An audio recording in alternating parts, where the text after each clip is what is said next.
An oldie, but a goodie. Streets of Rage 2 originally came out for the Sega Genesis. However, we played it on the Xbox One. Again, the reason we chose this game is to show off like some of the backwards compatibility.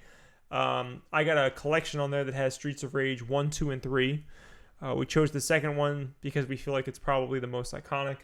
You know, you could argue 3 is. I guess some people could argue 1 is as well. This was a beat 'em up, which you are not too familiar with, right? Not at all. The only beat 'em up I've played is Castle Crashers. Okay, cool. On the PC, and that's about it. Nice. So, you don't have a huge history or whatever. What did you think about Streets of Rage? That music, top notch for me. Oh, man. Music is so important to me. And that music was fire. So the Genesis, just a little history, because you're not too... How many... Have you played Genesis before? Never. Okay. So Jenny's going to play some Genesis games with me for sure.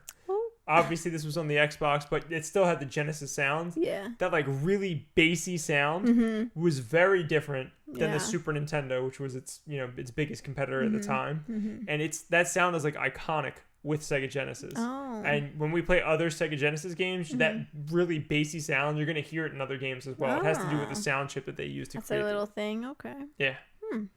But yeah, I mean, that music is top notch. That music was so good. Art? So this is 16-bit. Yeah. Old school art. It looks, I don't think they up-resed anything. I think it still looks like the way it originally did. Yeah, I wouldn't say anything too special about it. You got those only the 4 characters, right? We never get any other characters. We got that Axel Blaze was her name, wasn't it? Or I don't remember all the names. I don't remember that. I know Axel because this was my second or third time playing Streets of Rage, so I really don't remember their names. Yeah, but the characters, basic characters.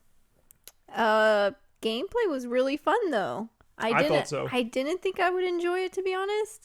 I feel like most beat 'em ups always seem like it's just going to be a lot of button spam and you can look away and then you're just still doing the same thing. Definitely. That one you actually had to pay attention or your butt would get whooped.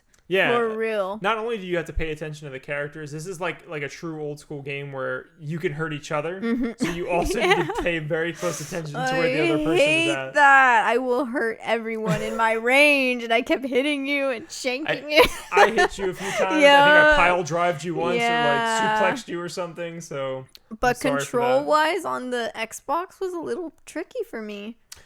It's not the best controller for beat 'em ups. Yeah, I kept hitting the super we had to do. The X button was designated as your super move, which took away health. Yeah. And I constantly was hitting that. Me too, constantly. Even when I knew it was the button. We knew it. We told ourselves, we looked at it, and we'd still hit it. And they'd be like, what? So, I mean, I don't know if that's something we could change through the menus. Yeah. We didn't go through the menus in depth to see if that was an option to change the button layout, but that was definitely a problem for me. Yeah. I don't think that same problem existed on the Sega Genesis. I think it would have been totally fine when you only have a 3-button or a 6-button controller. A lot more simple. Yeah. But it was still pretty easy to get, easy to jump in. The stages were longer than I was expecting. Me too. Yeah. Yeah, they were definitely longer. If you played Yeah.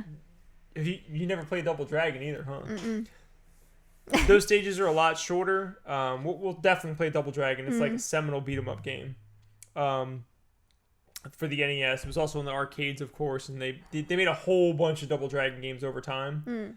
But those are much I think those levels would go a lot faster. These levels were had different environments inside the level, which confused me. I was like, oh, we're on level 1? We beat level 1? It was that was level 1? Yeah, but I kind of appreciate it. It was a really big world. I wasn't really paying attention though where we were going. Yeah, I don't know what the story. I didn't really care.